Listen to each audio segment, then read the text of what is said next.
Hello dear students, कैसे हैं आप सभी। उम्मीद करता हूँ आप सभी अच्छे होंगे।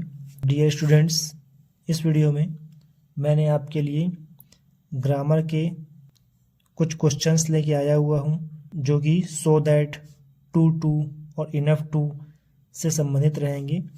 ये क्वेश्चंस स्कूल कॉलेज के एग्ज़ाम्स में डू एज डायरेक्टेड के फॉर्म में या और किसी भी तरह से आ सकता है।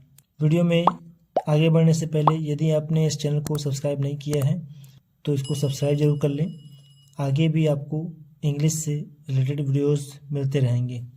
तो चलिए वीडियो शुरू करते हैं।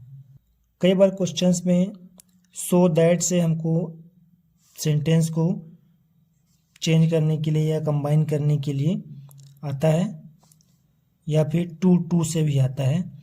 तो इसका मतलब क्या होता है ये देख लेते हैं। सो दैट का मतलब होता है इतना की, और टू का मतलब होता है इतना ज़्यादा, और ये टू इन्फिनेटिव बनाता है वर्ब के साथ, तो बाद में ये लगता है। और इनफ टू कुछ चीज़ पर्याप्त मात्रा में है तो इनफ का प्रयोग होता है। अब इसको सेंटेंस में आप देखेंगे तब हमको अच्छे से समझ में आएगा। पहला सेंटेंस क्वेश्चन देखते हैं। The box is very heavy, I can not lift it. ये दो सेंटेंस है एक्चुअल में, यहाँ पे फुल स्टॉप लगा है और इसमें फुल स्टॉप है। तो अब ऐसा क्वेश्चन डू एज डायरेक्टेड के फॉर्म में आ जाता है। उसमें ये कहा जाता है कि आप combine the sentence using so that. तो यदि हिंदी में हम इसका मीनिंग देखें, the box is very heavy, box बहुत ज़्यादा हैवी है, वजनी है। I can not lift it, मैं उसको उठा नहीं सकता। तो इसको हमको ऐसा बनाना है कि बॉक्स इतना हैवी है कि मैं उसको उठा नहीं सकता। तो इतना आ रहा है तो ये वेरी जो शब्द है उसमें वो हट जाता है।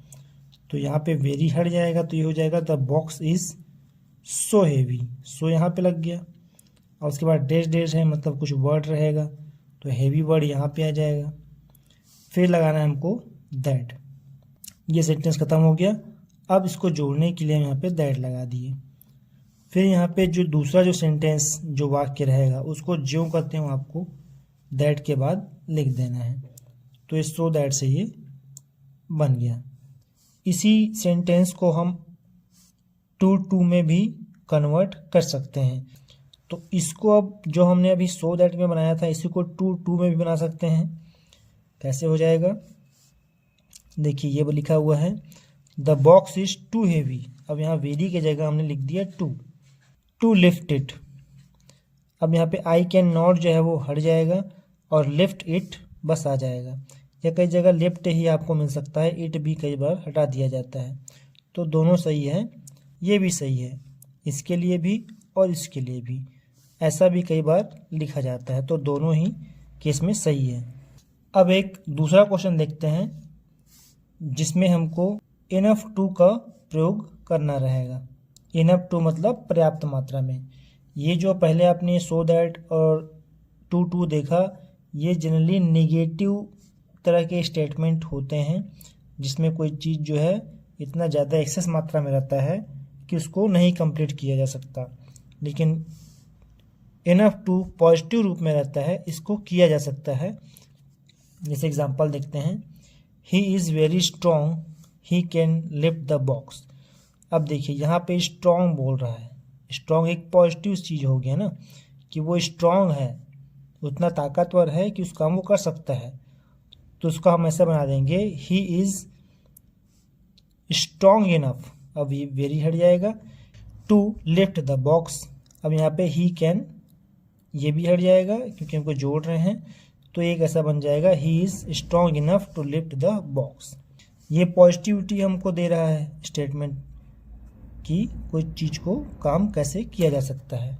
तो इनफ टू का प्रयोग जनरली कम आता है, लेकिन कहीं कहीं कुछ बोर्ड में ये वाला क्वेश्चन भी आता है। तो इसको भी आप को समझने के लिए ज़रूरी है, इसको आप समझ के रखें। चलिए अब एक, ये तो आपने प्रेजेंट टेंस में इधर देखा था। अब पास्ट टेंस में इसका ये एक रूप देख लेते हैं, वो किस तरह से बनता है। उसमें टू का हम कैसे प्रयोग करेंगे या सो दैट का कैसे प्रयोग करेंगे। तीसरा क्वेश्चन देखते हैं। The tea was too hot to drink. अब कई बार इट भी इसमें लिखा हुआ आ सकता है, नहीं भी रहेगा तो भी उससे कोई फर्क नहीं पड़ता। आप क्वेश्चन के हिसाब से आप उसको बनाएंगे। ये बोल रहे हैं कि री right the sentence using so that. इसे भी सो दैट लगाना है। तो ये बन जाएगा the tea was so hot that I could not drink, या फिर ड्रिंक इट भी चल जाएगा। या फिर इसको हम ऐसा भी लिख सकते हैं the tea was so hot that it could not be drunk, कि चाय इतना ज़्यादा गर्म है कि उसे पिया नहीं जा सकता। एक चौथा क्वेश्चन और देख लेते हैं। He was very weak he could not run fast. अब यही पास्ट टेंस में दो अलग अलग सेंटेंस दिया हुआ है। इसको यदि टू में हमको चेंज करने के लिए, रीराइट करने के लिए बोलता तो हम क्या लिखते, he was too weak to run fast, easy है, वाज रहता है यहाँ पे।